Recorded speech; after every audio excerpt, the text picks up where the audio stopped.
Thank you, Alex. What an honour to be here. As Alex mentioned, I have done a little bit of ocean rowing. And when I rowed solo across oceans using my expeditions to raise awareness of our environmental crisis, my little rowboat was my entire world.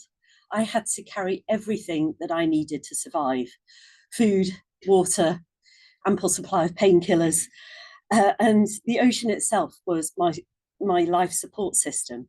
If I damaged my boat or that environment or squandered my supplies, I wouldn't survive.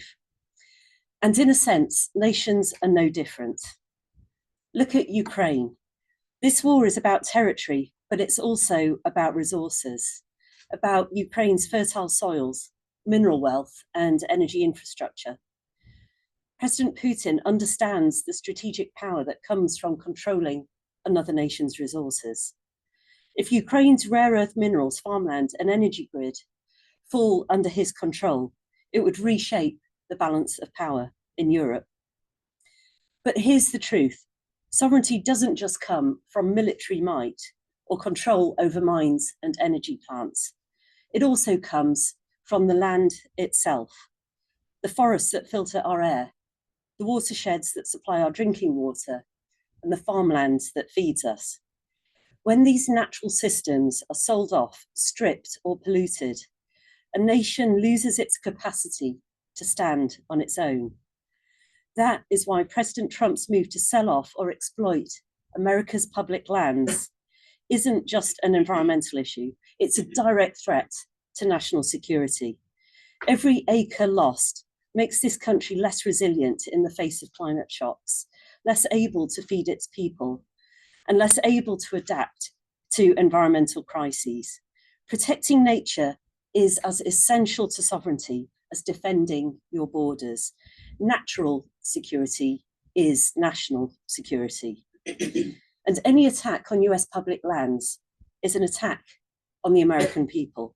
These lands are not just beautiful views, they are your birthright. I've been lucky enough to spend a lot of time in this country and have admired its stunning landscapes. They truly are big and beautiful. They're also strong and resilient, but they're not indestructible. They're essential to the life of this great country. 70% of drinking water originates on public lands. The industry based on the great outdoors generates $1.2 trillion a year. Trump wants to use the proceeds of selling off the public lands to fill the coffers of a sovereign wealth fund. But your natural inheritance is your sovereign wealth fund, and far more precious and irreplaceable than money. There's a Native American proverb that only when the last tree has died, the last fish been caught, and the last stream poisoned, will we realise we cannot eat money. So I urge President Trump to consider his legacy, to protect the lands, to build the clean energy. That is how this country will defend its environment, its economy, and its democracy, all in harmony with each other. And I urge the American people to stand up for your birthright, not just for your sakes, but for the rest of the world as well. The surest way to lose your power is to believe that you don't have any. Please write to your elected representatives, write to the president, remind them that to another Native American saying, we do not inherit the earth from our ancestors, we borrow it from our children.